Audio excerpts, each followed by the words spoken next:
வந்தது பழங்கதை இருக்கு.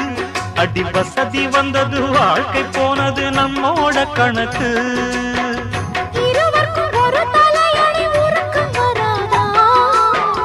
இருக்கட்டும் இவனுக்கும் வந்த நினைப்பு வராதா?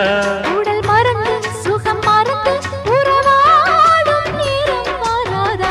ரெக்க கட்டி பறக்கு தட்டி அண்ணாமல்ல சைக்கிள்.